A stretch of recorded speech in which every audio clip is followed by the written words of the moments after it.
Welcome back to Midcap Radar. Well, there has been a sharp recovery as far as telecom names are concerned, especially Indus Towers. Rima joins in with more details on what's transpired over here.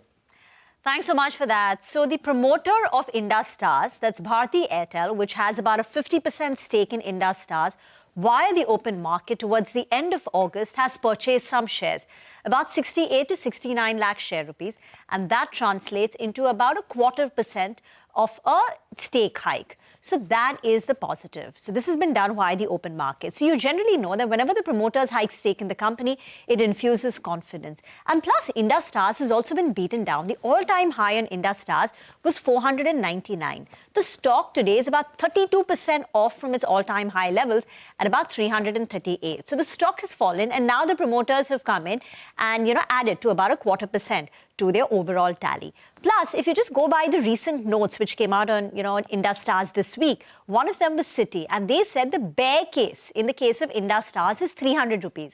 The stock is not very far away. So their point is the downside from here is limited. So Citi had a target price of 460. CLSA's target price was 520. Today, Ambit also came out with their note. And this whole thing about their entry into Africa, which raised a lot of concerns, they're saying those risks are overblown. So which is why it's their top pick in the entire telecom basket. They've put a target price at 525. So that's about Indus Towers today. The two triggers that the street watches: one, reinstatement of dividend because they'd stopped giving out dividend, and the second one is any relief for Vodafone Idea. Back to you. Okay, all right. Thank you so much for joining us with all those details. Rima explains the move that we are seeing on Indus Towers. But let's move on. Swiggy Instamart CEO